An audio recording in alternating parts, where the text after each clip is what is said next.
প্রশ্ন বলছেন, আসসালামু আলাইকুম শাইখ আলাইকুম সালাতুল্লাহ, আজকের জামাত এমন সব দল ও ব্যক্তিকে একত্রিত করেছে যাদের আকীদা শিরক ও বিদআতে ভরপুর, যেমন চরমনাই পন্থী, এনায়েতুল্লাহ আব্বাসী পন্থী, মামুনুল হক পন্থী এই প্রমুখ। প্রশ্ন হচ্ছে, যে ব্যক্তি এইসব লোকদের ক্ষমতায় আনার জন্য সাহায্য করে, আল্লাহর কাছে সে ব্যক্তির অবস্থান কি হবে? তারা একই ক্ষেতের মূলা, একই ক্ষেতের ফসল। আমরা চরমনায় পন্থীর মধ্যে বিভ্রান্তি, বড় বিভ্রান্তি আকীদা রয়েছে।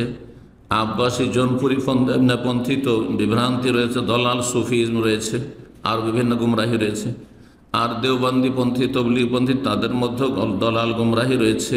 জুলুমাতুম বাযহা ফাওকা বায, অন্ধকার সবই, কিন্তু কোনোটা কম অন্ধকার, কোনোটা বেশি গভীর অন্ধকার, এইরকম। জি। আর তারপরে জামাতি ইখওয়ানি, তাদের মধ্যে বিদআত নেই। বললেন যে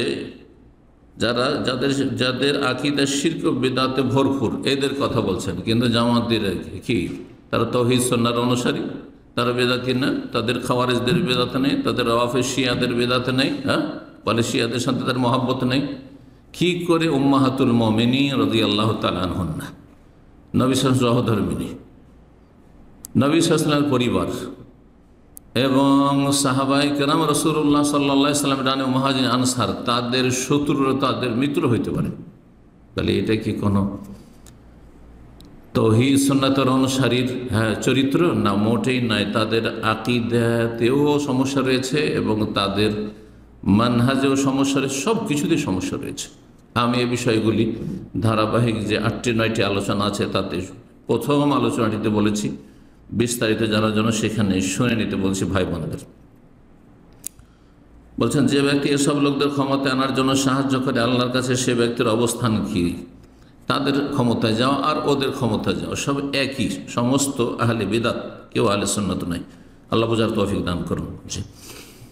প্রশ্ন বলছেন, আসসালামু আলাইকুম ওয়ালাইকুম সালাতুল্লাহ, কবর কেন্দ্রিক মসজিদ আর মাজার কেন্দ্রিক মসজিদের দুইটাতে সালাত আদায় করার কি আলাদা বিধান আছে? কবর কেন্দ্রিক মসজিদ মানে মসজিদে কবর আছে আর মসজিদে মাজার আছে, একই কথা। সেই কবর কোনো পীরের থাক, চাদর চড়ানো পাকা কবর থাক, আর কাঁচা কবর থাক, দুটোই হারাম, জায়েজ নয়। এবং এতে লানত রয়েছে। যারা এই কাজগুলি করেছে তার লানত রয়েছে। যারা এটাকে স্বীকৃতি দিয়েছে অথবা রেখেছে অথচ সেটা সরিয়ে দিতে পারবে, তাদের উপরে লানত হবে। লান আল্লাহুল ইয়াহুদা ওয়ান নাসারা, ইহুদি নাসারাদের কেন লানত হচ্ছে? ইত্তাখাযু কুবুরাহুম মাসাজিদা।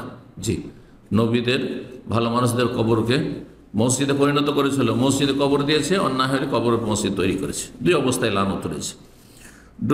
দুটোতেই কি সালাত পড়া যাবে? না, মোটেই পড়া যাবে না। জি, যেখানে কবর রয়েছে মসজিদের ভিতরে, সেই মসজিদে সালাত পড়া যাবে না, বাইরে কোথাও সালাত পড়বে।